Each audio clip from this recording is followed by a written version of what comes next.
City of Romulus Regular Planning Commission for Monday, August 18th, 2025 will now come to order. Please rise for a pledge of allegiance.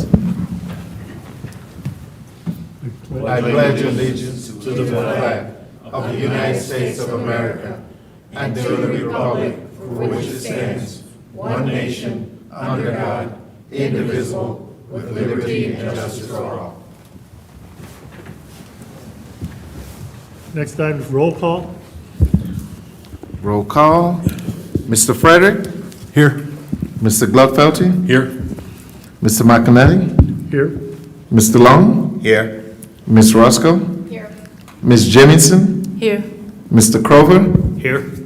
And Bobade is here. Ms. Freitag is excused. Get better, please, hurry.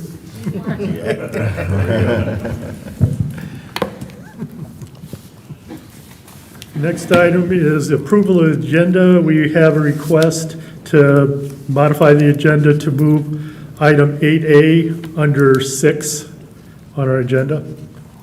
Mr. Chair, I'd like to make a motion. I'd like to make a motion to move item 8A, 2025 Master Plan Update Kickoff to right after 6 on the agenda. I'll support that. Mr. Frederick, support. Roll call. Mr. Krova. Yes? Mr. Frederick. It was Mr. Gladfelty, actually. Oh, I'm sorry, Mr. Glotfeldt. Yes. Apologize. No problem. Mr. Frederick. Yes. Mr. Long. Yes.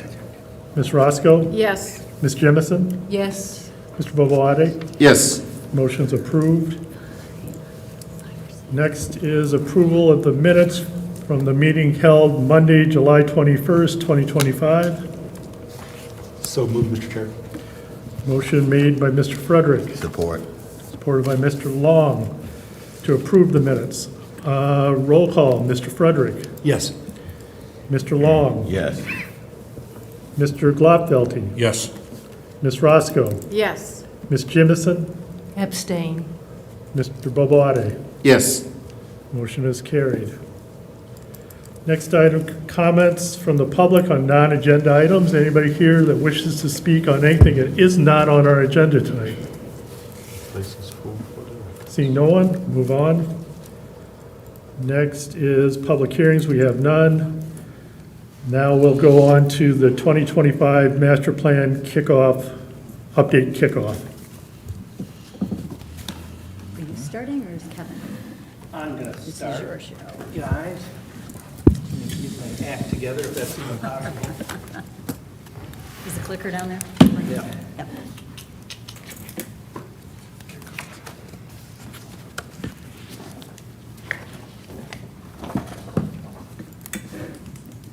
I thought I'd come up here, guys, just so that, is this ready to go with the red light? That's good. Yep. Good evening, Commissioners. John Enos, your consulting planner. Nice to see you guys again. Haven't seen you in a little bit, but that's all right. I talk to Carol and Jeff pretty regularly. And I wanted to come to you this evening to talk about the master plan and the update to our master plan. And I know we've had some new we have some new commissioners on board since we updated this plan, so I want to give a brief overview of what this thing is. Then I want to talk about all these different tools that we have to help with this update. And then I want to take a brief amount of time to talk with you about next steps and things that you want us to look at more carefully as we kind of put this plan together. And I know that Kevin is going to speak to you about the E-Course Road study that's completed, and he's going to bring up some of the issues from that plan, which we, of course, will incorporate into our overall master plan update. And I think that's the key word, update. As I was telling the chairman before the meeting, this is a pretty good plan. If you've had the opportunity, and I'm going to charge you with some homework after this, it's a pretty good plan overall. I work on a lot of them. I'm working on Huron Townships, Woodhaven, Southgates right now. And this plan from a design standpoint and a vision does a really nice job of jumping out on what the city of Romulus wants to be and what you need to do as a commission and council and all these other boards to get that rolling. So let's get started. I like to keep these as informal as possible when I'm kicking off the conversation on a master plan. So if you have any questions, just kind of, let's talk about it. So the first thing is what is a master plan? Well, the state has said over the course of many, many years is that in order to have zoning, and this is in the Planning Enabling Act and the Zoning Enabling Act, there's two main laws out there that let you do what you do. The Planning Enabling Act and the Zoning Enabling Act. That Planning Act talks about the fact that if you want to have zoning, you have to do a master plan. And some communities may call them a comprehensive plan or a growth management plan. The state prefers the term master plan because it's an all-encompassing word for a community. So if you're driving up north, say, and you're driving to a lot of those rural communities and you see, we'll say, Kemp Township, well, usually you may see, welcome to Kemp Township, a zoned community. And you've probably seen those where you're driving around. What that means is that that community has a master plan. Because if you don't have a master plan, you can't have zoning. And that's an important concept because they're so closely tied together, these two documents. And what I'm going to talk to you about tonight is not only how we're going to get started with the update, but also all these, I think, very good studies that have been put together that'll be encompassed and incorporated into this plan. And it's a policy. Think of it as a broad brushstroke of your community. A very wide overview of what you want to be in relation to residential development, commercial development, industrial development, public improvements. So you've got this broad brushstroke, and what that does is allow you to winnow it down to the zoning ordinance. The master plan is what you can do, what we want to do in the future. The zoning ordinance is what we do today in order to meet the goals and objectives of that master plan that you're going to help create.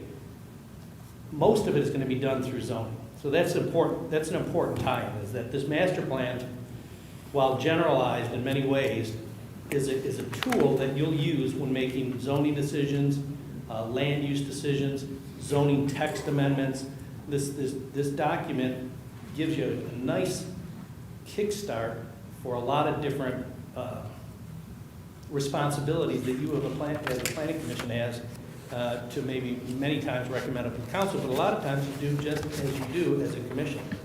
And so that's why it's so important that we update these plans pretty regularly. In fact, we're required to update them every 5 years. The law says you've got to take a look at your master plan once every 5 years. And that doesn't mean a major overhaul of the plan. And like I said earlier, I think this plan is in pretty good shape. We are going to make some changes to it, but this isn't going to be a major overhaul, I don't think, because the plan that you worked hard on 5 years ago has a lot of good points that I think we'll keep in there. Some we may talk out, and some we've already accomplished in there. But it's going to recognize the changes that have occurred, and it's going to recognize the changes that you see need to occur. It's going to promote the wide use of resources in our community. The Field of Dreams, one of my favorite movies, talks about if you build it, they will come. Well, that includes if you build certain infrastructure, if you widen roads, if you add sidewalks. Talking with Emery earlier, improving the sidewalk or pedestrian access in the city. If we widen roads or improve the quality of those roads. And what I have found, and just recently what I've seen down in New Boston, is they did a major public improvement to their downtown. It's just a little downtown if you know it. But they spent a few $1 million on improving the road, improving the sidewalks. One thing they did was they eliminated the overhead hanging wires and buried those. And time and time again, what I've seen in my career is that public improvement breeds private investment. So if the private development world sees that we're improving our infrastructure, they're going to feel more comfortable investing in the community. It's going to preserve equality of life. That's kind of a general statement, but a lot of these studies that I've been reviewing talk about the residential quality of life and how we can improve that in the city. And it's a guide, and then it's a guide for development as well. It is really a tool that I would suggest that once we get this thing done, and I would expect We'll be working on it in the next few months, have it done early 2025, because there's some timelines some significant timelines where we have to send it out to our neighbors. They have to review it, but I fully expect to have this done in the early part of 2025, with the majority of it done throughout the fall. But it's going to be used to guide your development. You're going to use it. Excuse me, 2026, I'm correct? sorry, yeah, 2026. Yeah, because otherwise it'd already be done. I forget what year it is. And you're going to use that, I hope you're going to use that tool when you're making planning and zoning decisions, especially in regards to rezonings and things like that. And when I say rezonings and using that tool, a lot of you may think about the future land use map.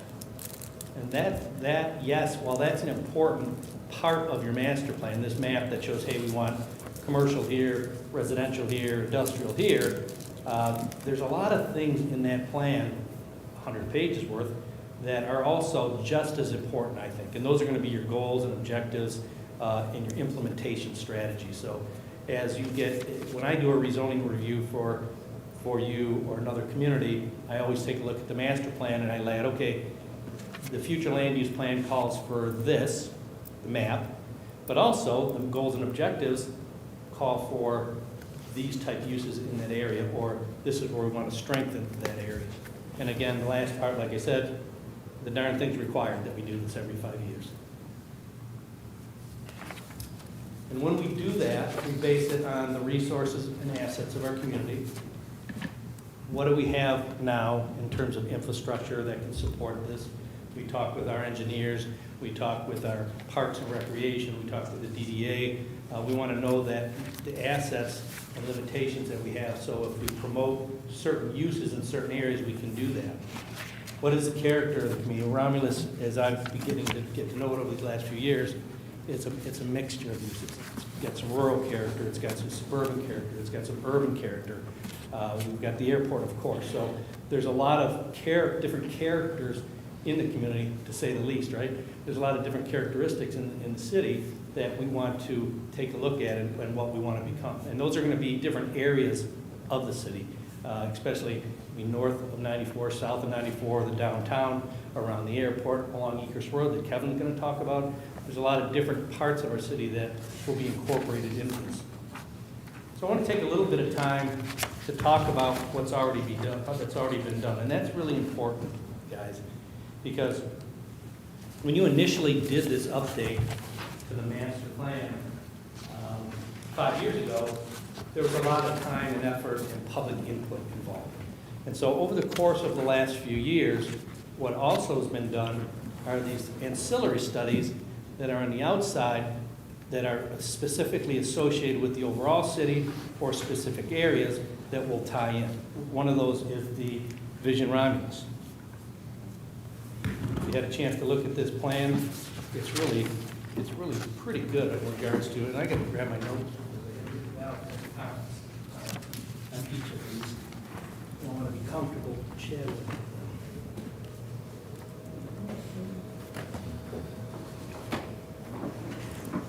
And again, if you have any comments, let us know.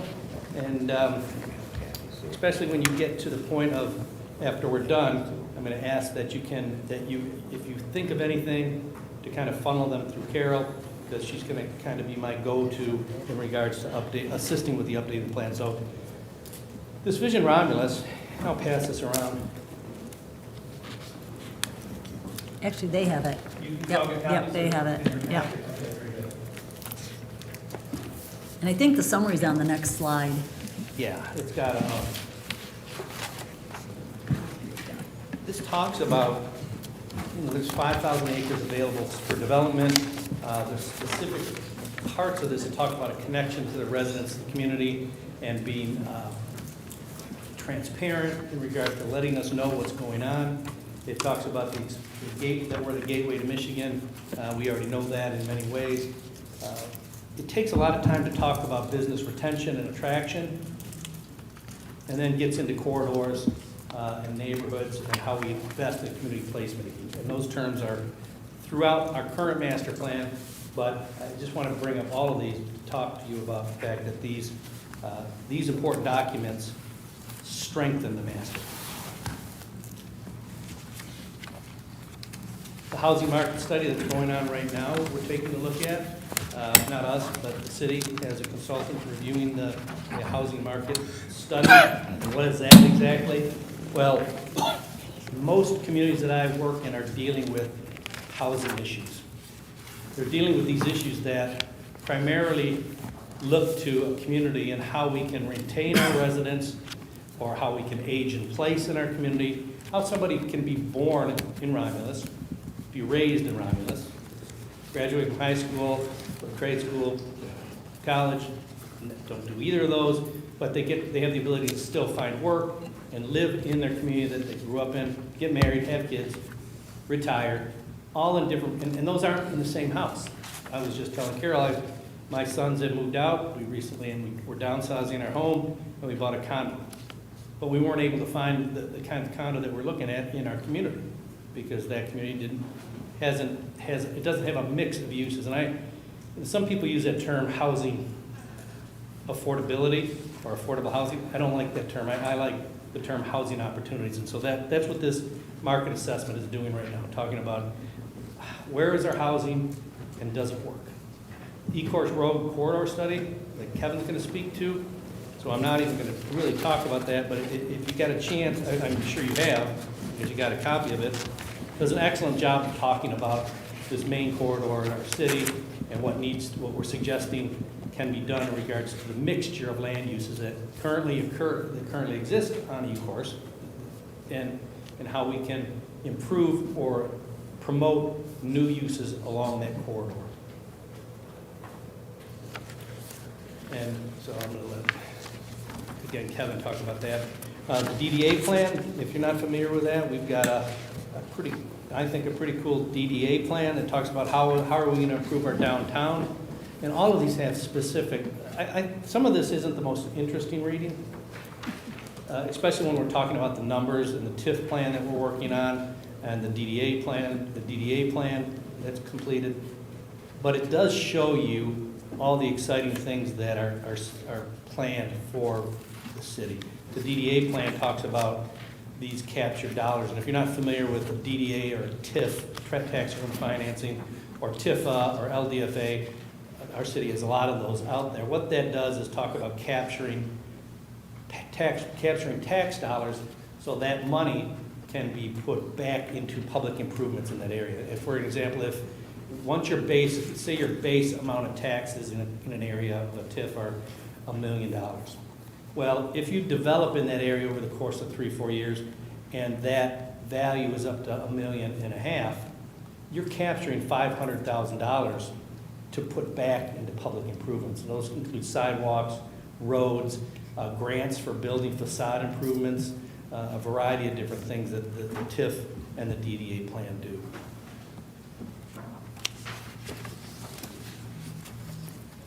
The downtown strategic plan is also very similar to that. I really suggest if you've got copies of the plan to take some time and review them, because I'm doing that, and I'm going to be pulling out, and I'm thinking as this plan, our master plan comes together, I'm thinking as I look through the goals and objectives that we'll be referencing these outside plans to some extent, even if it's just a numbering system saying, hey, if there's one of these goals related to sidewalk improvements, it's also referenced in A, B, and C, these 3 different other plans. So we know that, hey, this is a wide range of thoughts and ideas that over the course of many, many meetings, over the course of thousands of dollars of cost, over the course of thousands of points of input from resident surveys, from task forces, from planning commission meetings, from council meetings, from town hall meetings. One of the things I liked about one of the studies, it actually went to the high school and got some input from our high school students in regards to what we want to do and where we want to be. So that's kind of an overview of what we have already. One thing that I'll let Kevin speak to the E-course road study, and then I kind of want to finish up with where do we go next, guys? Does that sound good, Kevin? Yeah. Good evening, everyone. Thank you, John, for kind of touching on most of that stuff. as John was saying, with the exception, I think, of the vision plan, which really came, was the charge of the mayor's office when he first took office and embarked during his first year on that vision plan. The rest of the studies that he referenced kind of came out of my vertical, and have progressively grown. And along the way, I've had the pleasure of working with Carol and Jeff on a lot of these and collaborating, and that's kind of how we got to where we were today with the E-Course Road Corridor Study. As we started discussing this and talking about what was this going to encompass, it really fell in line with what Carol and Jeff had, vision-wise as far as the master plan update along the corridor road, area as a whole. But the DDA revitalization plan, the E-Course Road Corridor Study, you've heard me talk about putting funding mechanisms and working with Chris Girdwood from Aerotropolis and working on the funding mechanism for E-Course Road through an LDFA. Our TIFA restatement plan that we're going through right now, just like you guys are starting your master plan update, we are going through a TIFA restatement plan as well, which is opening, Mr. Long sits on that as well, and he'll be giving input on that, and that's going to open up additional opportunities for the TIFA dollars to be used in the TIFA districts for infrastructure and public improvements, which kind of all ties into this bigger picture of what the city looks like in the future. And then lastly, as we've been going through this, and more importantly, in the economic development world in the state of Michigan in general and across the nation, housing has become a significant issue. And that spurred our last study that is actually just finished up with Baker Tilly, and we wrote a grant through MISTA, received a $50,000 grant, and did a full comprehensive housing study throughout the entire city of Romulus. And that goes to the extent of what's our current housing stock, how many houses are we short, what's the diversity in the housing that we currently have. And what we really found at first glance, and this was data that came from the E-Course Road study, was that about 86% of the housing in Romulus is 3-bedroom, 2-bath housing. And there really isn't a good diversity of housing options in the city of Romulus, as John pointed out. And it makes it very difficult for somebody to be born in Romulus, raised in Romulus, move out of their parents' homes, find affordable housing options for them to move into, whether it's an apartment or a condo or a studio or an efficiency or whatever it might look like, and then from there continue to grow their life. Maybe have a significant other that they move into a condo or a duplex or something, and then grow into a single family home as their family grows. And those options don't exist, readily throughout the city of Romulus. So that was really the last plan that we embarked on, and is just finishing up. We just received actually a draft copy of it, and we're going through for edits and updates, and we should have a final copy by probably mid-September. So all of that has kind of been building on itself. We've gone through all of those processes. Each of those individual processes had several listening sessions, had several public engagement sessions. We did things. We tried to be very flexible with schedules. So we did in-person sessions. We did virtual sessions. We reached out to, especially with the housing just recently, special demographics like seniors and veterans and disabled, and had the input from those different groups throughout the entire process. And specifically, we also looked at the diversity of the different areas or different corners, I always call them, or quadrants of the city, right? Because the housing needs in the southeast corner of the city are different than the south or the northwest corner of the city. And we wanted to make sure that, as we were getting the feedback, we were getting feedback in the areas that the people lived in, and they could tell us the needs. So we thought that was important, especially in Romulus, because we're unique with that airport in the middle of us, and how that sometimes creates a geographic barrier for the city. And with that barrier, it's very clear that those individual sectors have different needs and wants and desires. So that's something we've been very cognizant of. But as we focused on the E-Course Road corridor study, we had Michael Baker International was the engineer company that was commissioned through the TIFA board to conduct this study. They came to the TIFA board and reported out on the whole study. I'm gonna save you from that and give you the 10,000-foot overview and the executive summary of it, basically.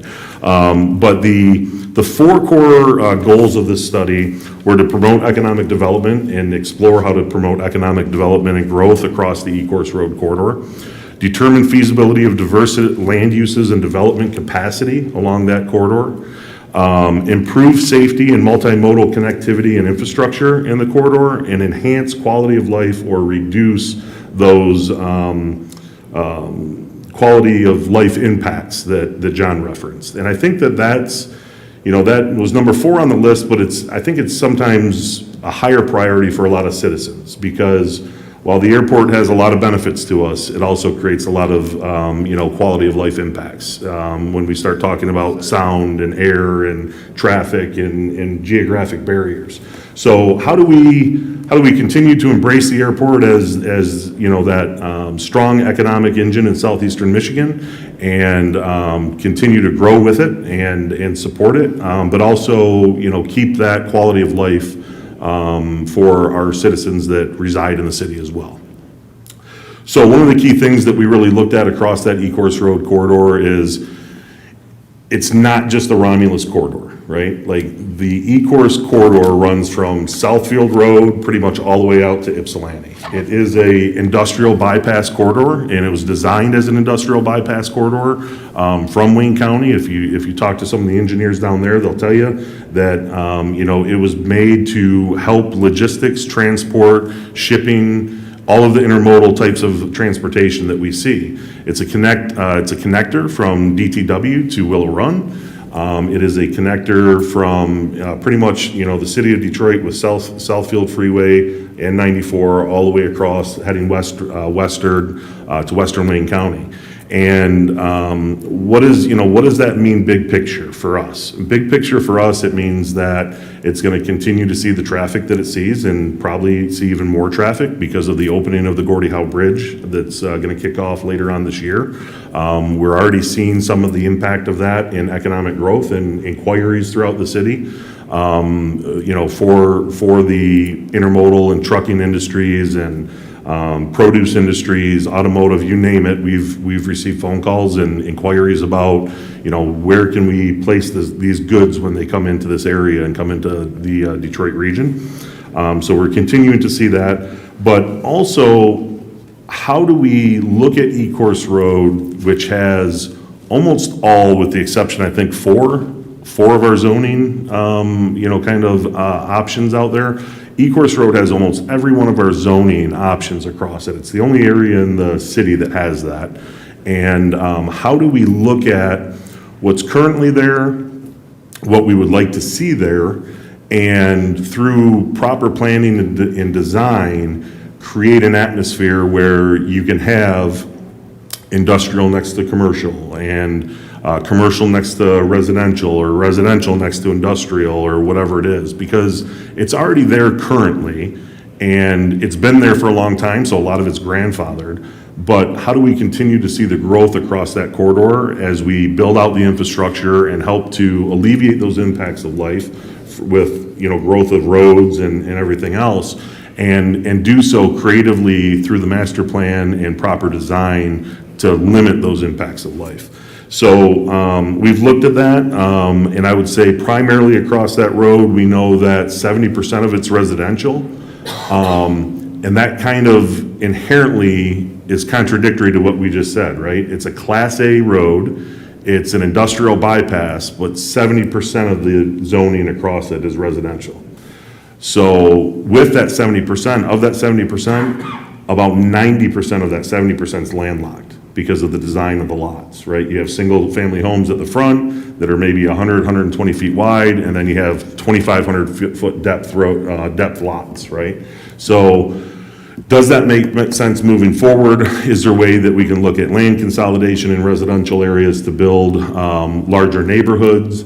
There's, it just opens up a plethora of different things that we talked about in this plan and different options. So if you really dive deep into it, you'll see that we talk about public transportation, we talk about public amenities, sidewalks, bike paths, safety is a huge one, but primarily this looked at infrastructure. And when you look at infrastructure across Ecorse Road, the first thing that will scream at you is we have to widen the road, and we have to take care of drainage and basically ditching, right? Because we have significant amount of ditching across Ecorse Road that if you drive through many parts of it, the cattails are well above building height in some areas. They're so bad. So how do we start to address that? And we looked at it from that infrastructure standpoint and said, is it feasible to turn Ecorse Road into a 3-lane road through the entire breadth of Romulus? And we can, with the exception of one parcel of land that has a right-of-way into the intersection and into Ecorse Road. We have public right-of-way through the entire city to be able to do 3 lanes. So that's where we kind of started and built off of there. There's some areas that very easily, there are some low-hanging fruit where we can tie into sewage or water or whatever to help drainage, and there's some low-hanging fruit that we can go after. But how do you pay for it, right? And how does it get funded? A good chunk of Ecorse Road is in our TIFA district, so we have some TIFA options. But more importantly, we worked with Chris Girdwood at Aerotropolis, and we designed an LDFA, a Land Development Funding Authority, which is kind of an overlay to the TIFA. So it's the same thing we did with Amazon when we worked with Amazon to capture that funding and then extend Vining Road from where it was at Wick all the way up to Ecorse Road, put in the slip lanes, the traffic signaling, and all of that stuff. So it's very similar to that, but we're doing it across Ecorse Road. And we said that it'd be nice to do it just in Romulus, but we know that Van Buren has issues with Ecorse Road, and so does Taylor. So we partnered with both of those cities and township as well, to make this a regional LDFA, which then as we start to look at stacking capital from different options, whether it's county, state, or federal dollars, we get higher consideration because it's a regional impact and it can make a regional change in this area. So we're partnering with them. Chris Girdwood's working that through MEDC and the state treasury now. If any of you have been following the news, nothing's moving through Lansing right now until the school budget gets addressed and taken care of. So we're just kind of waiting for that to start unlocking and moving things forward, and hopefully we'll see and have some answers on the LDFA. Ultimately, next steps as we've gone through this entire process, the number one thing that came of the study is utilize the study to update our master plan, which collaboratively we kind of intended and worked on from the start. Apply existing land use regulations clearly and consistently across Ecorse Road. We know we have a ton of them, so what does that mean? Is there consolidating areas? Is there opening areas up with planned development areas? Are there overlays? What does that look like, and how can we start being creative to develop some of that property and unlock it?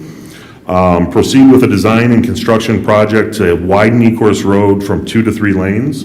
And apply all portions that aren't already 3 or more lanes. So continue with that project. We're working with Michael Baker on the next steps of that as far as traffic studies, and we've had meetings with Wayne County already to kind of say, here's a copy of the plan that we told you 6 months ago we were going to do. Here's the results from it, and read it, review it, and we're going to be back in a month to start talking to you about next steps and moving Ecorse Road higher up on your funding tables and your funding spreadsheets to get the funding for it. So that's actually number 4, collaborate with Wayne County on the roadway improvements. And then lastly, establish partnerships with developers and organizations interested in land acquisition and development. And that's where we start getting creative with multiple use type frontages along Ecorse Road, whether you have commercial up front with maybe efficiency apartments above it or some sort of studio apartments above it, and then as you work back into those deep lots, you tier back into multifamily and single family. And if you look at the plan in depth, there's examples of all these different options that we've discussed throughout the entire plan. So As a whole, it was I think, a good process that we went through. We opened our eyes to exactly what kind of challenges we're going to see across Ecorse Road. We've identified some of those areas across Ecorse Road. And John and Carol, I don't know if you want me to touch on some of those, or if that's an area later that you guys have highlighted. That's up to you, whatever you want. Feel free. Go ahead. For it. Sure. So obviously, a couple of those areas across Ecorse Road that we've identified, one of which is the one parcel of land that I said that we need right away from, which is the southeast corner of Middle Belt and Ecorse. That parcel of land, we're going to have to address that through the acquisition process as we look at redoing Ecorse Road. We've already started discussions with that landowner on helping him develop that property. He's been trying to develop it for a period of time. It was in front of you guys, I think, at one point for a gas station, before that. So we're going to continue to have discussions with him and help him through that process and hopefully find some sort of development for him there. That's the Maverick property. Correct, yeah. And coincidentally, the larger neighborhood to the, on the southwest corner of Ecorse and Middle Belt as well. So that neighborhood over the years ago fell into the sound polygons for the airport. And that's where they did the soundproofing, or Wayne County came in and had FAA money, and they bought up homes and then demoed them and cleared them out. And we just went through a really good exercise with Marcus Tomey over at the airport, their economic developer, and said, hey, let's run this up the chain of the FAA, and is there a possibility that now that, with the advances in technologies, with jet engines and the blast walls that they have at the airport and whatnot, and since this neighborhood is outside of the sound polygons now, can we redevelop it as residential? And it took them a minute, but they came back and they basically said no. They said that it was FAA money that was spent to put it in the condition it is. We want to see commercial development. We want to see some sort of other development there other than residential, because if the airport ever grows in the future, it may end up back in a sound polygon. And we've already done that work once, and we don't want to go back and do it again. So that's one area that's primarily zoned residential. It still has quite a few homes in it that are residential. But what's that look like for the future, right? So that's one area we've identified that we're hoping that the Planning Commission takes a look at. The old radio tower station, right? That's one area as well. That's a larger area. It's a plot of land that's difficult. We've had multiple people look at it over the years. There's wetlands, there's drains, there's all sorts of issues in there. We've had residential developers look at it and go, I can't fit the number of homes I need on it because of the wetland amount in order to make it pencil for us. So what's that look like for the future there? That's going to be a parcel that you have to look at. As you progress further west, there's large areas of residential that's right across the street from Amazon, right across the street from where the Motown site, is proposed to be. What does that look like in the future? Do we leave those residential? Do we open up them instead of single-family residential, which most of them are zoned now? Does it open up to multifamily or other tiers of residential so we can develop it at a higher density, which makes sense into a job center that we're seeing develop into that Wick Road and Vining Road and Ecorse Road corridor with the amount of jobs that are coming there. That gives you that. I don't want to use affordable since John doesn't like it, but what'd you call it? Housing opportunity? Housing opportunities in that area, right? So these are all things that we've had discussions about, through some of these studies and in the public sessions. But we want more feedback. We want more feedback on this, and we want to see where that goes. And then as you move further west, I think there's another break of area that is, pretty much from Wayne Road to maybe Cogswell, where there's a mix, or the railroad tracks or GM, kind of in there. There's a mix of more industrial. There's heavy manufacturing, light manufacturing, some M1 stuff in there. What does that look as we continue to move westward? And then pretty much from Cogswell over, that area is pretty much, West Village Estates, and then on the south side, you have some more single, family residential deep lots. And we already have some, it's been a minute since he's been back, but there's one developer that's looking at some lots over there that is bought up and consolidated, and now he's saying, you know, he's hearing what we've said in some of these sessions, and he came to some of the sessions for the housing and for the Ecorse Road study. And, you know, he bought a couple lots, he said, oh, I want to build 1 or 2 homes on it. And we said, okay, well, that's great, but what if you look at options like this? And we showed him some of the, you know, options that are in the Ecorse Road study as far as, you know, site options, and can you build 3 or 4 homes down one side versus 2 on the front? And then have like a long driveway that attaches to all of them. And he's come back with a couple different ideas and a couple versions, and I think he's still working on it, but I think we'll start seeing some of that development that we've laid out to start to come to fruition along that frontage. I had a great conversation with another individual, and Carol, I think he might have reached out to you last week. He came up and he said, hey, I would like to approach 1 or 2 of these homeowners that have significant frontage and significant depth, and I would like to offer to purchase their homes, but also offer them a home in a new subdivision that I'd like to build on those lots. So, you know, that's an opportunity where somebody along that frontage might, you know, have an older home that was built in the 40s or 50s, and they have an opportunity to move into a new home and you know, work out a deal as far as that, and develop a neighborhood, and they can stay in the area they grew up.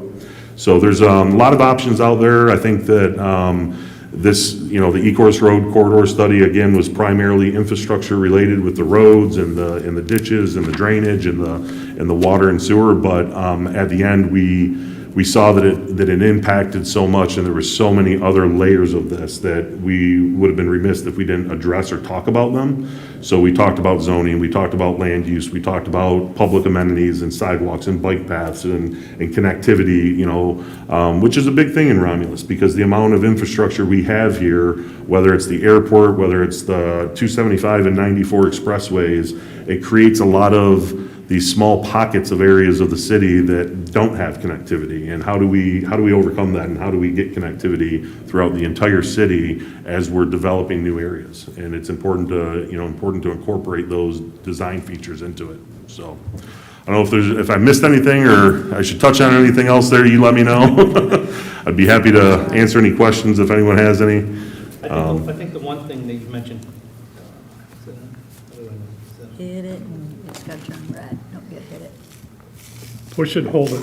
Yeah. There you go. There you go. Oh, very good. I think the one thing that Kevin mentioned that is important as we, not only for the Ecorse Road study, but overall on our city future land use plan that we're going to get into in the fall, is we've got a lot of available acreage for development still. I think around 4,000 or 5,000 acres.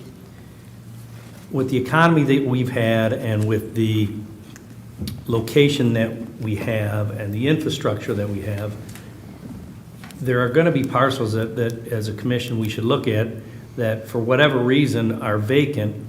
They're vacant for a reason. The development community is smart. They locate their sites. They have marketing divisions. And so I think that's something important to think about, is that there may be parcels in our city that that have not been developed, or we haven't shown interest for the current zoning or current future land use map, and if it makes sense, depending on the location, we may be changing that. So that's an important concept as we kind of dive into this future land use map.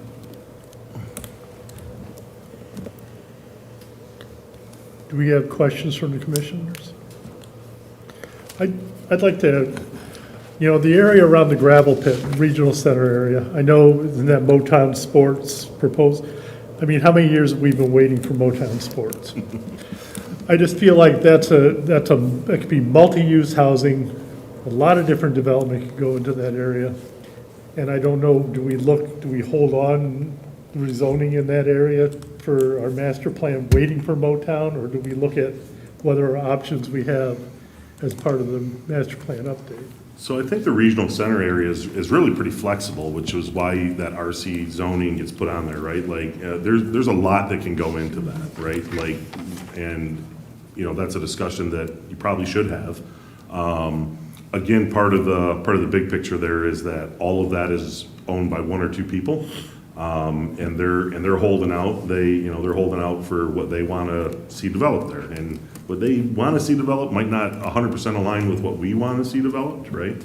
I think, again, we support the Motown project. We think that it would be great for the city if they can get it across the finish line. It's in the developer's hands. You know, they gotta do what they have to do to make that happen. So we work pretty closely with Ashley Capital, and we get updates on a regular basis. I think they're under contract till the end of this month.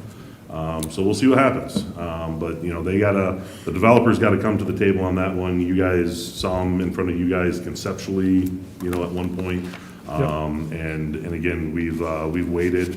I think Ashley Capital was okay waiting because there wasn't too much more interest. But what we are seeing organically starting to grow over in Vining and Ecorse Road is spurring a lot of interest. It's spurring a lot of interest. That's what I was wondering. If you've been down there recently, you've seen the building, you know, it's building 5, but it's the 4th building for North Point that's going up, and it's going up quick. And they're touring that site on a regular basis. They're 90% leased of the current 3 buildings, which, again, I've said this a couple times, I probably haven't said it to this commission, but, you know, the planning portion of that building, from where North Point started and to where it ended up, right? Like, we originally started talking crosstalks, and then it ended up with the design that we have. We started with 2 great big squares, Yep. or 3 great big squares. Right, and it's come a long way, and North Point did what they said they were gonna do, committed to it, and they've held true to their promise, and they've done very well with that. But it was designed so well with everything facing inward. It's funny watching comments on Facebook right now, because people will still on Facebook go, I'm driving by all these empty industrial buildings on Ecorse and Vining Road, and they're clueless that they're even 90% occupied. You know, even to this day, they've been occupied for almost a year now. To North Point's benefit, they're not intruding on everybody's lives. 100%. 100%. It was a good collaboration between city and a developer. We found they listened to what we said as far as lessen the impact of the industry on the locals, and they've done that through good design. And that's what I want to see carried on in the entire Ecorse Road corridor. And that really is the epicenter of where this development's starting. And we need to grow it, you know, north, south, east, and west from that area. It is really becoming, I said this in a meeting earlier today, it is really becoming a transformational development, which typically you don't see unless you have big dollars coming in from the state or the federal government or through MEDC. And organically, through good partnership and private public partnership, we're seeing that happen over there. And I'll share with you guys as well. Tifa's making great progress in a lot of stuff that Tifa's doing as well with the capture to be able to put back. But the Tifa board has approved on Wednesday of last week, they approved the purchase of the public safety headquarters building across the street, kind of kitty corner from Sheets. So the property for the future public safety headquarters building for police and fire. So that's significant, right? That's the city really doubling down on what we want to see there and putting their money where their mouth is and saying, we believe in this, we're going to continue to see the growth, we're going to back it up with, you know, planting that flag. And there's just a plethora of additional bonuses that go with that, right? It enhances the fire department response model. It plants a really big flag in the middle of a hotel district that we've seen crime issues with in the past. It gives immediate access to I-94 for our police officers for traffic accidents and hazards. There's a number of bonuses that come with that, and I think we're going to continue to see that transformation in that area, and having this good plan in place and your guys' good work is just going to help make that happen. How tied are we to Wayne County for Ecorse Road development? It's their road. So That's all how our tied we dreams. are. That's what I haven't heard. It's their road. So what I will say is the eye-opener for us and what sparked the conversation about having this study done was when we were starting to have those conversations about Ecorse and Wayne. And as that was in process, we were like, okay, yeah, that's just one intersection, but the whole road has issues. And they were like, what do you mean the whole road has issues? It wasn't even on the county's radar. So we kind of took that Zoom call over. The mayor kind of jumped in and just kind of ambushed the county on the Zoom call and was like, well, we want to do this, this, and this. And we left there, and we had some follow-up conversations, and that's when we went to Tifa and we said, hey, we need some hard facts. It's got to be more than just the mayor saying, hey, we got a bad road in the city, because there's 38 other township supervisors or village supervisors or mayors saying the same thing about roads in their city. So we want some evidentiary proof to take to them, not only saying that it needs to be done, but also here's a plan to start moving in the direction to make it happen. And then the second layer of that was the funding source, which is the LDFA that we're still continuing to work on. So I think they know we're serious. They realize that we're continuing to move forward. But Wayne County, is struggling with some things as far as process and trying to get things expeditiously through. And we just continue to work with them as best we can and keep moving forward. Are there any other questions or comments? I just wanted to make a comment. I did the subdivision on Ecorse Road down there across from the charter school. Yeah. Probably about 20 years ago. Yeah. And the sanitary is on one side, barely off the road, and the water's on the other side. That too would all have to be relocated, which would be a lot of money. Yeah. There's a lot of issues that gotta be addressed across the road. 100%. There's definitely some issues that gotta be addressed, but I think that as we continue to develop, there'll be opportunities to do some of that stuff. As we replace infrastructure, as we develop out more neighborhoods, there'll be those opportunities to build off of it, relocate and expand. Exactly. Yeah. Thank you. Is there any more you had to present? Yeah, just a couple more minutes of conversation.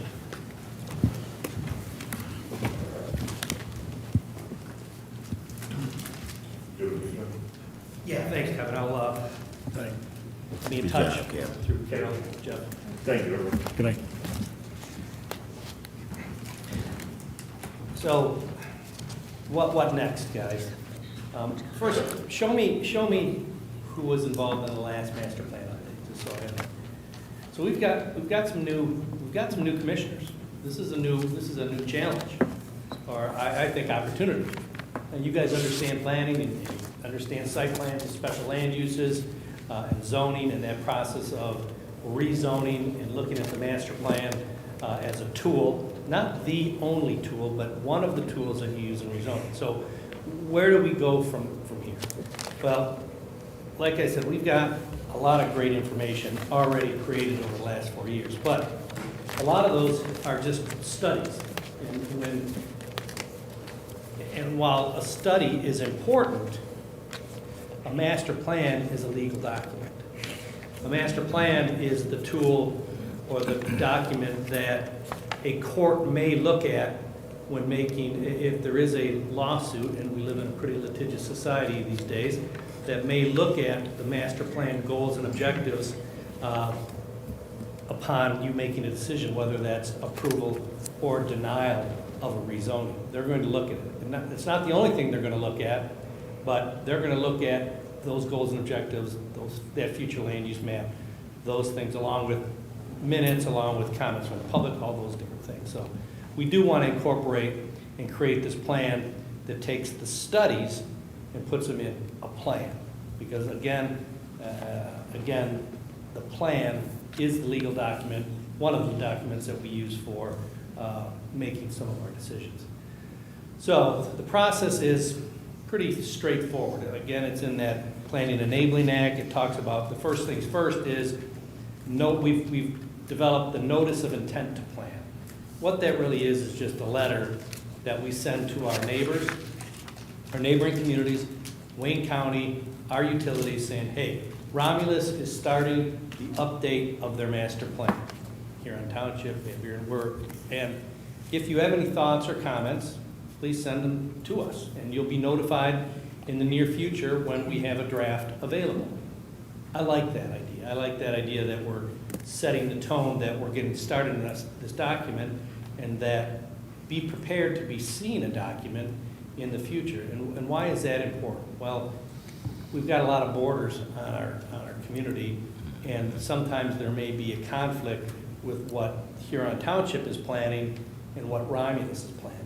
And we're going to want to know that, and hopefully those communities will let you know that. And we may change what we're looking at if we know what is happening in a neighboring community. It's important with those comments to know that we don't have to take those comments. Certainly we should listen to them and take a look at them, but we're going to ultimately make that decision. So we start this process of notice intent to plan.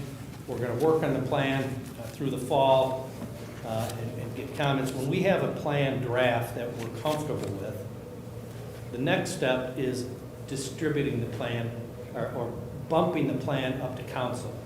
We take this draft plan, we say, hey, council, we're pretty happy with this draft. We know it's a draft, but we would like you to distribute this, to approve distribution of the plan, again, to those same bodies that we sent the notice of intent. So a draft plan will be sent to the communities, utilities, Wayne County. I'll send it also to Aerotropolis and some other outside agencies. Then there's a certain time period, depending on how much change we make to it, that they have to review this.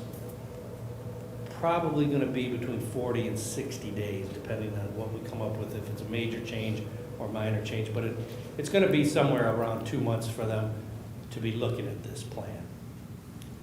After that timeline is done, at that point, we're gonna have a public hearing. So the planning commission will have a public hearing, we'll do a notification in the paper, we're gonna have this draft plan with this future land use map that shows some changes, I'm sure of it. That's gonna show some changes in the goals and objectives. That'll be noticed, that'll be on the website. We hopefully will have a nice spirited conversation with residents who are here to talk about this draft plan. Also, through the course of the next few months, we'll have comments. We're gonna have a section on the webpage, and I have to work this out with Carol, on the city webpage that will allow residents to go right into the current master plan or comment on the master plan, or lay ideas out on what they would like to see in the future for the city. Now, they may not understand what the master plan is, but we write this in a way that allows them to comment on things that bug them, what they love about it, about the city, what they don't love about the city. And then hopefully we get some good input from that. And then we're going to be able to use those comments along with all of this stuff. Thousands, literally 1,000 residents have commented on the city in regards to the built environment, and use that to incorporate it into the overall plan. Once that public hearing is done, if you're comfortable with the plan, you can approve the plan, recommend approval of the plan, move it up to council, where they ultimately will approve that master plan. Then you're golden for 5 years. Now, that doesn't mean that you shouldn't look at that. In fact, what I would suggest doing is once we have a plan that I would think is gonna be done in early 26, is that at least once a year, we hold a special meeting to go over the plan. Because we're gonna have implementation ideas in this master plan and timeframes on implementation. So I don't want you to work so hard on this plan. We get a document that you're comfortable with, and then we don't see it. All you see it is, the only time you see it is maybe in a review that Carol or I would do that talk about a certain section of the master plan because it's related to a rezoning. I think we take a deep dive into that plan at least once a year to see what we're doing. Don't put it on a shelf, to actually check off, okay, if we're talking about the E-Course Road study, we check off a section that talks about, hey, we've looked at, and actually we have some grant monies or some TIFA monies, and we're widening E-Course, or we're putting sidewalks on each side. And as I was telling Emery earlier, when I talk about sidewalks, most communities are moving away from those 4-foot guys to much larger safety paths. And so we start to look at, maybe there's areas in the city that we go 10 feet and they connect with our sidewalks. There's right-of-way things and engineering issues that we have to deal with, but it's just kind of one of the things that we want to look at. That future land use plan that we have right now, there's going to be some changes to it. Kevin brought up the North Point site. That is going to be changed, and we're going to change that in our future land use plan. We're going to look at different rezonings that have occurred over the course of the last 5 years, some in conformance with the master plan, some not in conformance with the master plan, or maybe or focusing on things on that future land use plan that really don't make sense. So if you think of the future land use map as a mix of existing land uses and future land uses. That's really it is. We tie-wire those together to create this future land use map. Carol did a nice job with a lot of different colorful pens on just taking the future land use map and marking it up and saying, hey, this was a rezoning, maybe we need to add this park that's not shown on here as public property, and have this future land use map that jumps out at you. Then also the goals and objectives, we're gonna take a careful look at all of those. There's many of them that have been completed, but there's many that haven't even been looked at. Do we still want to go in that direction with those? So that's your charge. I would say your homework. Excuse me. Your homework should be to take a look at our master plan. Specifically taking a look at that future land use map and the goals and objectives for each of the categories, and that's residential, public, commercial, and industrial. And then if you feel comfortable, you can either bring those to our next meeting or send those to Carol so she can combine those, and we'll walk through those different ideas. We're going to have a variety of things to talk about as well. We may have our future land use map up from here. We may go through the sectors and talk about what changes we want to have. But that's really where we stand. That's what typically a kickoff meeting is to kind of get you ready, to get you prepared for this exercise in planning.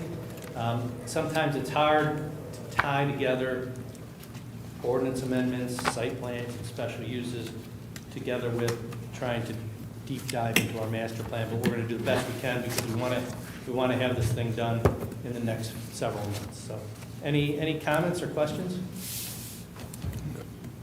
Through the chair. John, thank you very much for presenting this, and I think, for the most part, the master plan covers a whole lot, but there's still a lot of questions to be answered, especially when you get into the residents' input to see where how their feelings about it is.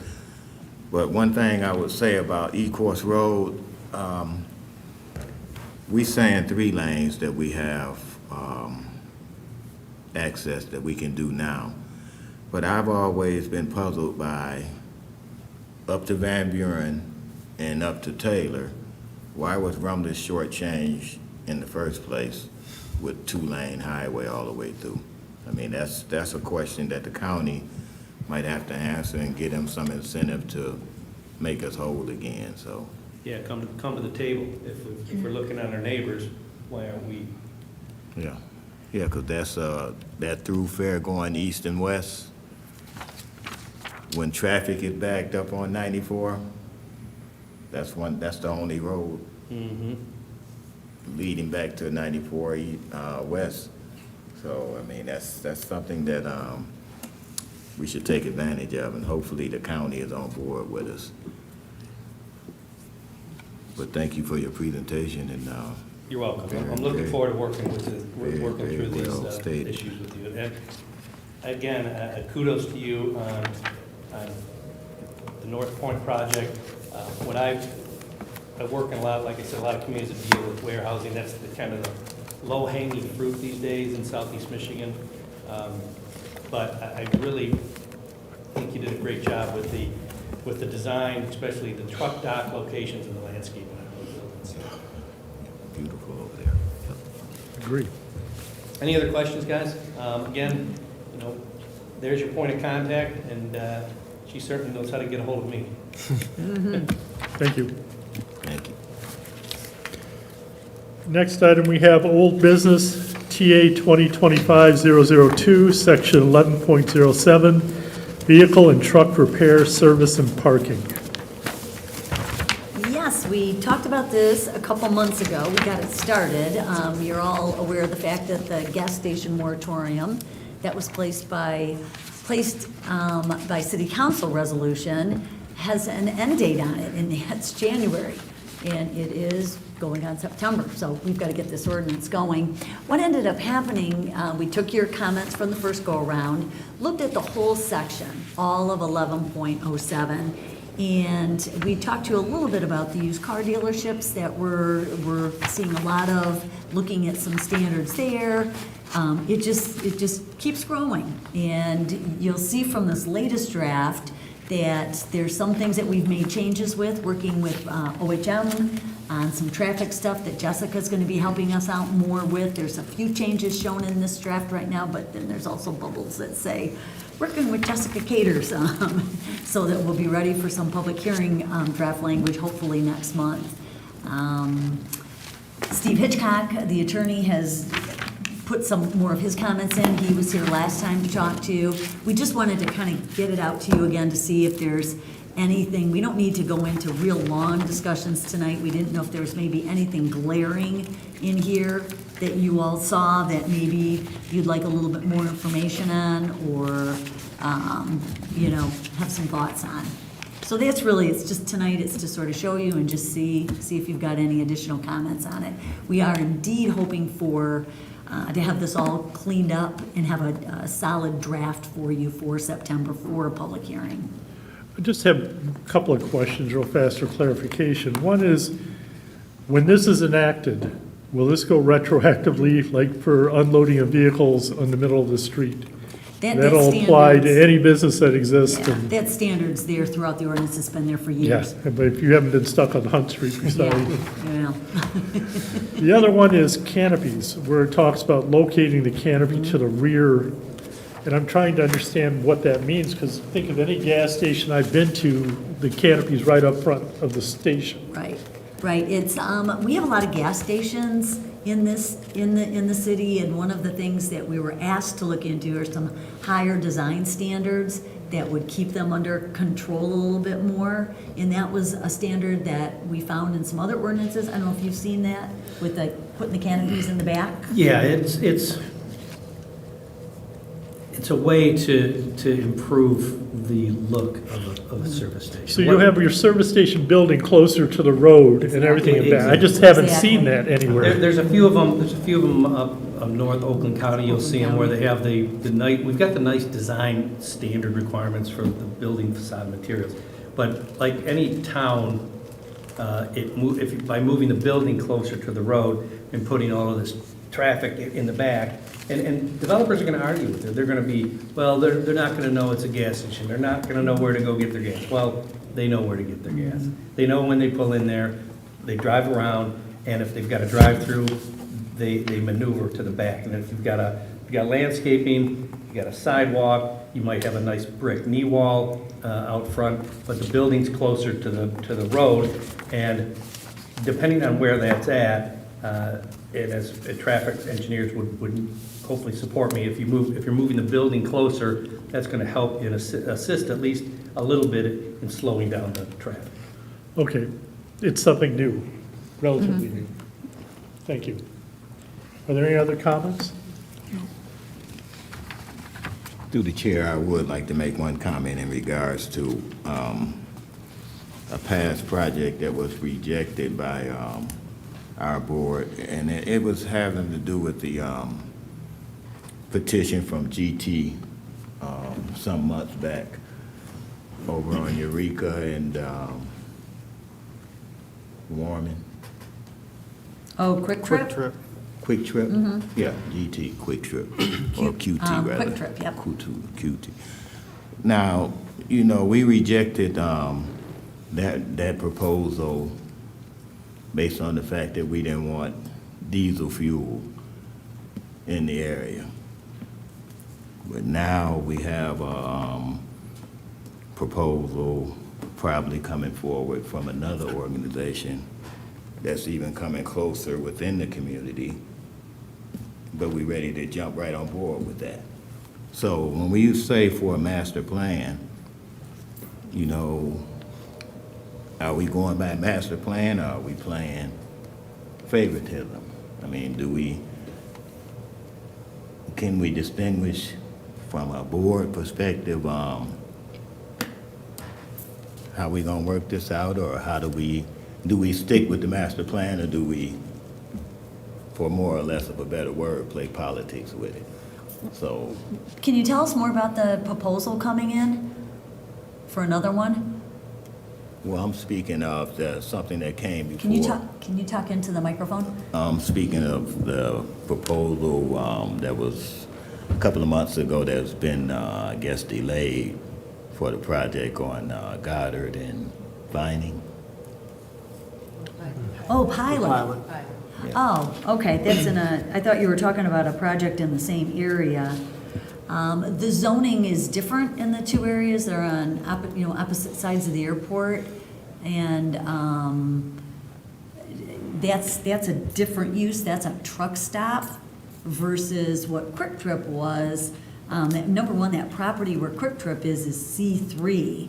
That's highway service. That's commercial. Commercial, As yes. opposed to further north, that property is M2, general industrial, and the use is being considered there, but they're different land use categories. And Okay. your master plan reflects that. If you've got a copy of the plan, actually, if you look at, I know it's very small, but if you look at the first sheets in this presentation for tonight, you can see down where the Quick Trip property is red, where this area at Goddard, right adjacent to the airport, is gray. So the plan does show two very distinctive different land uses, commercial versus industrial. Okay, And I'll the use review that. itself is different. Quick Trip was kind of that in between. It was commercial, but adding those diesel pumps in the back to, service the industrial further south. That was the argument they were trying to make, versus this one, it's a little bit different. It's right on the expressway and servicing industrial up there and pass-through traffic. So. Okay, Is yeah, is that I'll be making sense? reviewing that some you're- more. You can probably comment more. Yeah, I mean, it's. If I'm it's- getting your question right, in terms of the Yeah. land use, they are different. Future land use zoning, Yeah, use there's a itself is there's a whole different. variety of things that are Yeah. different, but I think it's an important Yeah, comment, Emery, from the standpoint of, is, like I said earlier about warehousing in southeast Michigan, it's a low-hanging fruit because it's a needed use in a lot of different ways. But what I've seen too in many other communities and are these vehicle uses that we are so attached to our cars that the development community is seeing the need to put a gas station at every corner. And then if I get another proposal for a car wash, I think I'm gonna scream in southeast Michigan. Every community Yeah. and their brother wants 2 or 3 different car washes, and all that relates back to the importance, I think, of this ordinance that you're updating to make it more stringent, to make it more difficult. The land in Romulus, the commercial land is finite, and it shouldn't be, in this particular case, all just for vehicle uses. There's a lot of opportunity for retail uses and service uses that could use this land. And so this language, if we get it right, is really going to hopefully make the development community think twice that, hey, this isn't a walk in the park. There isn't a lot of, we've already got our fill in the community, and there's plenty of other areas that could use a gas station. Well, thank you for addressing that.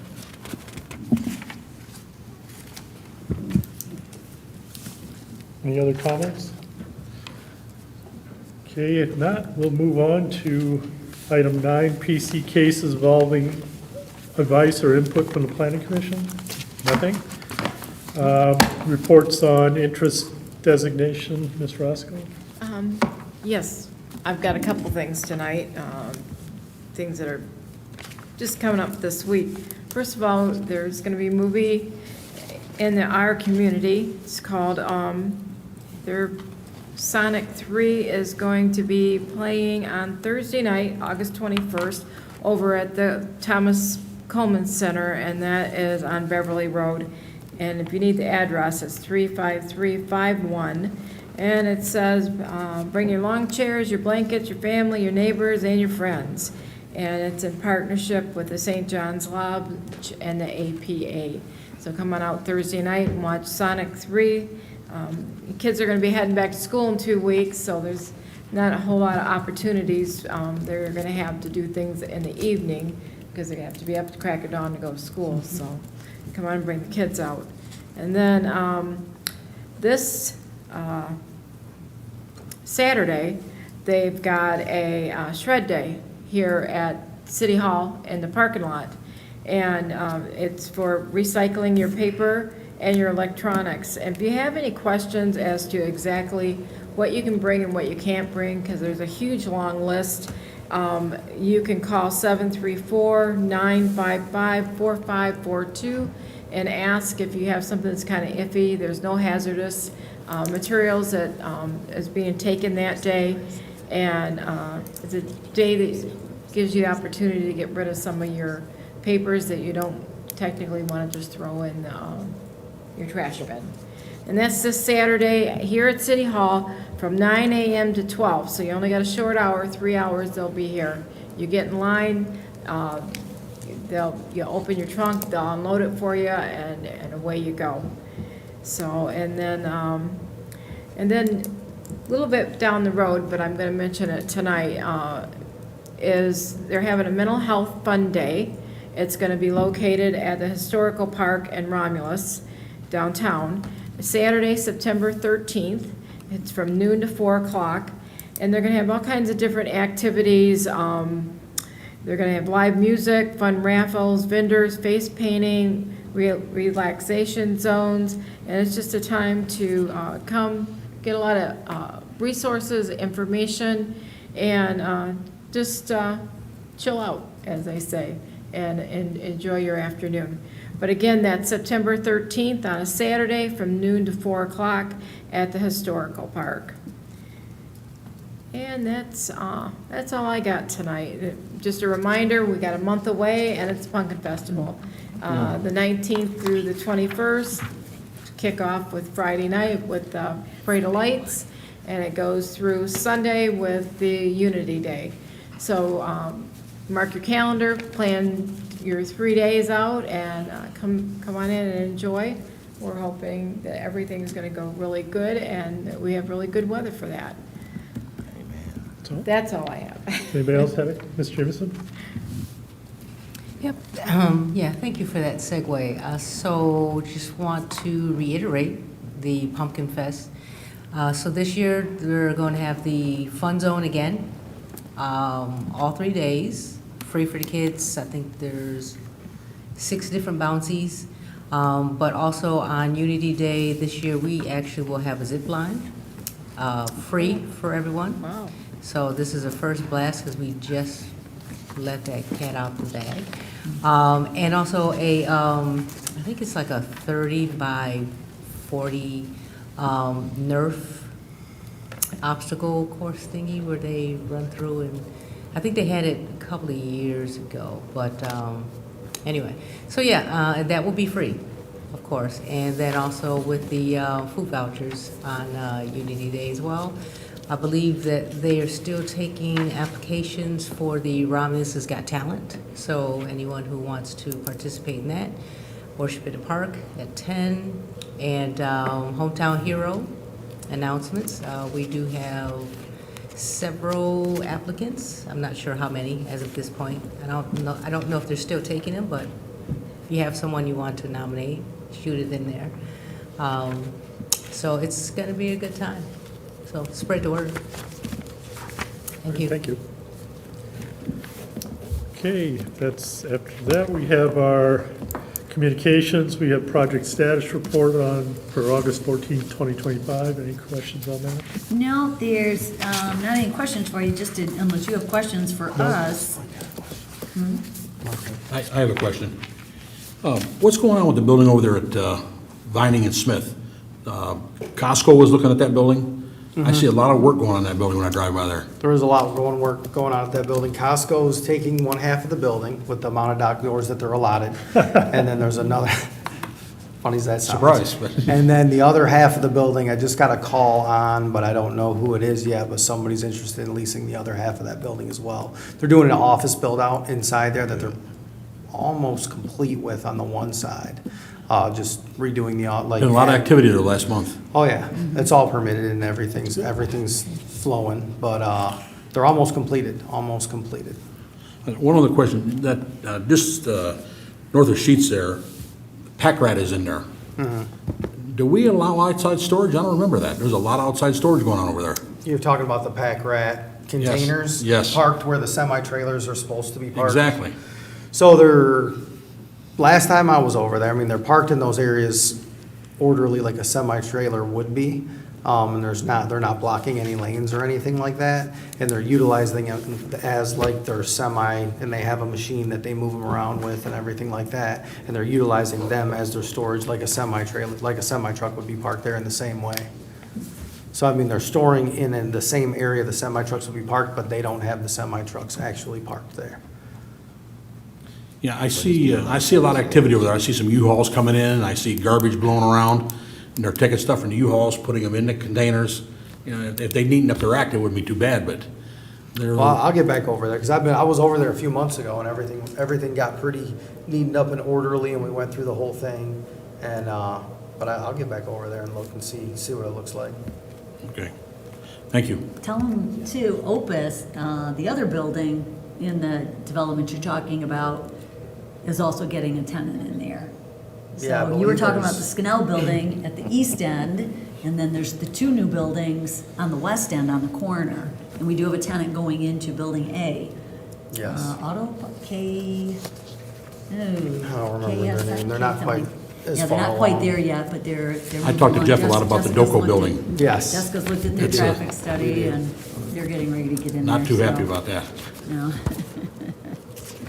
So with regard to some of these other projects, we are going to be having a meeting in September. We were hoping for a couple of these site plans, Bucks Oil that you saw over a year ago. We understand that plan's coming in pretty soon. New Mawa is doing their trucking operation off the Middle Belt. That plan is supposed to be in. All of these plans, we heard a few weeks ago, were going to be in and wanted to be on September, but they're not here yet. So, that's what's going on with those. Do you guys have any other questions about any of these other projects? Mr. Corbett? Yep, I have a question. It's been brought up before here at the meeting is, the hotel on Middle Belt Road, that's half under construction. Kevin? Any update on that? Yeah, they just got their trusses in last week. They are under construction. There's no stop work order on it right now, but things are going slow. There was a lot of stop works that had to happen and foundation issues that had to be repaired that were done incorrectly, but they are all now corrected. Now it's just trying to push them to get it done. Still have not received an underground contractor yet to start doing any of the underground work that we're pushing for, but yes, that is, it's very slow moving. Now, what I was concerned about, is there any time frame that they can leave all that lumber exposed? Absolutely. So during the process of construction, they had, when they first put the first story up, there was a bunch of lumber out there that sat for a very long period of time. They actually threw all that lumber away. We required them to remove all that lumber from the site, get it gone, and get new lumber in. So they've been building with new lumber since then, which has been many months ago now. And we are gonna require them we have to test I'm mainly concerned with the OSB on the floors that have been there for a long time, and that we are requiring a test to make sure that gets recertified. Because it's certified, but I've even talked to the wood companies that certify it, and I'm like, all right, how long are they supposed to last? And nobody gives me a real answer. So it's more about moisture content and how long is if it starts to flake and this and that. So we're gonna take sections of those floorings and then have them tested and see if they're gonna have to remove a lot of that plywood and replace it or keep it in. But yes, that's a concern of ours as well. I know, I'd imagine they're using engineering floor joists, Yep. which that's OSB Yeah. to a certain part. They are OSB, but most of those are, I mean, I've been out there very recently and I look, and there's some areas that cause a little bit of concern. When I look at the wood, there's other areas that I don't see much concern at all because they're not really taking the weather. Like those eye joists are how they're straight up and down. I mean, even when the rain hits and they get wet a little bit, they're not staying wet and they're not holding all that water all the time. But yes, they need to get that building covered. Okay, thank you. Yep. Not on the report, but where we have a Grant Road. Grant Road's almost done. You can drive down it now. They haven't moved the, All the way? huh? All the way from one end to the other? Not all the way. Okay. But Grant Road you can drive down a portion of it. I know that. I seen there was some striping starting to put on right here. but I don't know when the completion date is. I asked DPW that, and I don't know a specific date as of yet. Gotcha. All right. Patiently waiting. Mr. Long? Yes. On the Unity Day project, I would like to challenge our city planner to do the zip line. And if you do the zip line, I'll make a donation to the charity of your choice for $50. Thanks so much. And if you don't do the zip line, you make a contribution to my charity for $50. It might be a little easier. I like it. That's just a thought, so give it some thought, all right? Of course, of course. All right. Mr. Jimison? Yeah, I just wanted to make a comment. Jeff, the concrete that's being replaced in fairways on Swan Lake, the workers and the company have been exceptional. So they have tirelessly dealt with the people in my neighborhood that don't like to follow directions, but they have been making some exceptions. They purposely come bright and early in the morning so that they're not in the way when people are going to work, and they try to get done so they're not in the way when people come home. They've actually gone door to door in our sub, I can't tell you how many times, to make sure they're coordinating with people. We actually had some personal things in my own personal home, and they changed their entire construction plan to fit so that it didn't interfere with what was happening in my household. That's cool. That's absolutely huge. And to stop by and check on us to say, hey, how's everything going? How are the guys doing? Is everything okay? They've been exceptional, which is unusual. Normally when you have construction going on, they're tearing up your neighborhood, and you got to park around the corner. It's a hassle, but this has not been. If anything, unfortunately, our residents have given them a hard time, but they've taken it in stride. So I thought I'd let you know that. You can let the mayor know and whoever else that this company has been exceptional, and I appreciate that. Oh, that's great news, because I know there was a lot of question about people worried about where they're gonna go and where they're gonna park and everything, but I will definitely pass that news along to Roberto and the mayor and everything, because that's great to hear. They have gone, seriously, they have gone out of their way, probably way more than I would expect, to the point that they may have caused themselves some delays, or they've made their people work some really weird hours to work around us. So, but it's been exceptional, so. That's awesome. Okay, if we have. One more thing under my report, MAP, if anybody's interested, you probably got emails. Do you guys all get MAP emails? Yeah, that's right. So it's October 22nd to 24th. Just call us. Let us know if you're interested. So. Okay, last but not least, motion for adjourn. I make the motion. Support. Motion by Ms. Jimison, supported by Mr. Long for adjourn. Roll call, Ms. Jimison? Yes. Mr. Long? Yes. Mr. Glatfelty? Yes. Mr. Frederick? Yes. Mr. Boboade? Yes. Mr. Kroba? Yes? Ms. Roscoe? Yes.